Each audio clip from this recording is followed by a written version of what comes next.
Bristol's Red Lodge was built in 1580 in the reign of Queen Elizabeth I. It was built for Sir John Young, who lived in the great house lower down the hill. The Red Lodge was his garden lodge where he entertained guests. The building soon became a private home and was extended in the 17th and 18th centuries. In 2010, a well was discovered inside a 17th century part of the house. The well had been bricked over, covered with stone flagstones, and later covered with a wooden floor. Nobody knew it was there. Workmen discovered it whilst damp-proofing the room. We were able to measure the depth of the well through the hole in the floor. It was 12.4 metres deep, that's over 40 feet, and half full of clear water. We held a camera through the hole and took this photograph when we measured the depth. The well was beautifully constructed and lined with dressed stone. When was it made? When had it been covered over? The museum decided to make a feature of the well by installing a glass top so that visitors could see it. But before that, we wanted to pump out the water and explore. It was not until 2014 that exploration took place. The well had been fully exposed and new stonework installed at the top. Funding had been obtained from the Ibstock Quarry Environmental Trust to complete work on the room and open it again to the public. Experiments were made in pumping out the well, initially without success.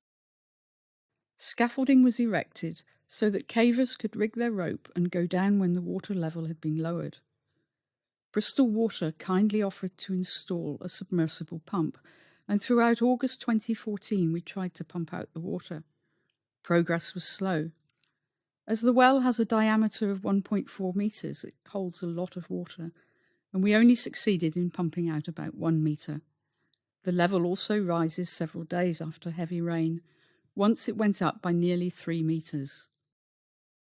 We had failed to pump out all the water, and there was 2.5 metres left.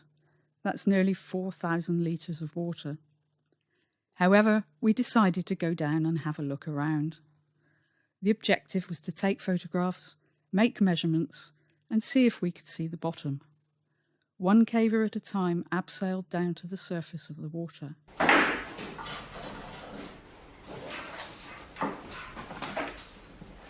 That bit of wood, those bits of wood are floating around, and you spotted that on the scaffolding.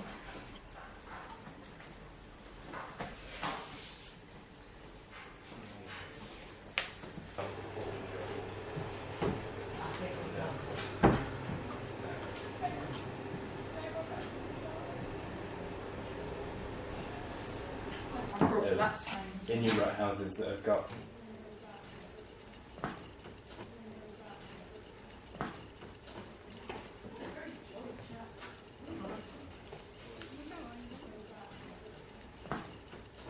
I've got a notebook, I've got a pencil, I've got a compass in case we can see the direction that everything's coming in.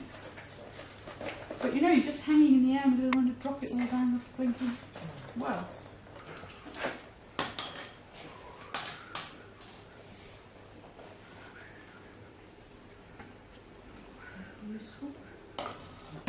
yeah.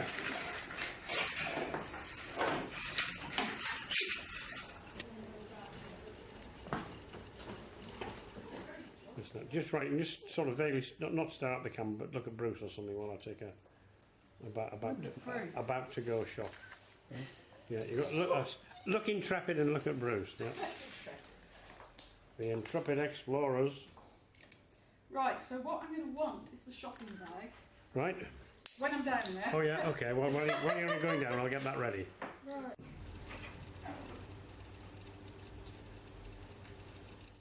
There are bits of rubble and things. All right. So, I mean, you'd have to drain it completely and excavate. Yeah. You'd have to, because there was no point putting your head under because it was so clear. It was brilliant. Right. Really.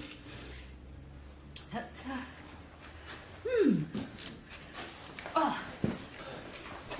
Enjoy.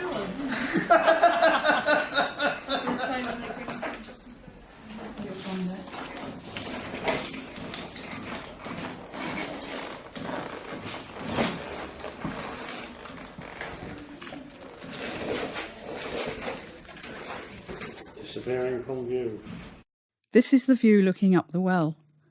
The cavers abseiled down the rope and climbed back up it using a technique called prussicking. A ladder was also rigged as a safety measure. It was also useful for the cavers to clip equipment to, as they dangled over the deep water. The well stonework has mortar between the stones only at the top. Lower down there is none. This means that water can drip into the well through the walls, and this has been observed happening after heavy rain.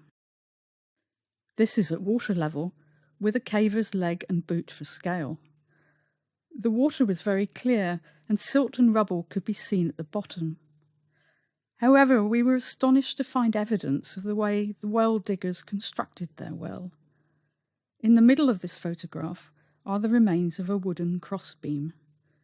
These stumps are at regular intervals up one side of the shaft and extend 1/2 metre into the walls. They were probably used to support ladders or scaffolding and were sawn off after the work was complete. The stumps were likely to be oak, but they were heavily eroded. Could the date of the well be proved by dendrochronology?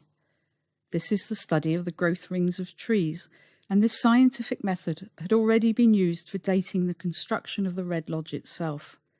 We resolved to go down the well again and saw off a stump. The second descent took place a month later. This caver dangled on the rope for 1.5 hours, sawing off one of the stumps. The wood was extremely hard, and he had to be careful not to drop it into the water at the end of the process, as it would have sunk. He succeeded, and is seen here holding the piece of wood in his left hand and a saw in the other. He is surrounded by the pipes used in the pumping of the well, which drained into this yard.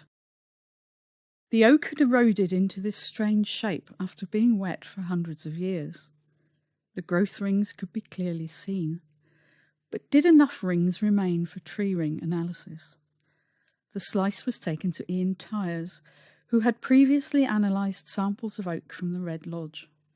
It was heartwood, and he counted 106 rings, with the last one dated at 1506. Allowing for erosion and missing sapwood, plus comparison with his results from the building itself, it was concluded that the well probably does date from the same time as the Red Lodge, that is 1580. When the well was built, it would have been outside the house. Some 50 years later, the house was extended over the top of the well. It may still have been in use, but it was then inside the house. In the middle of the 19th century, over 200 years later, the Bristol Waterworks Company brought piped water to Bristol. Was the well covered over then? We can't be sure.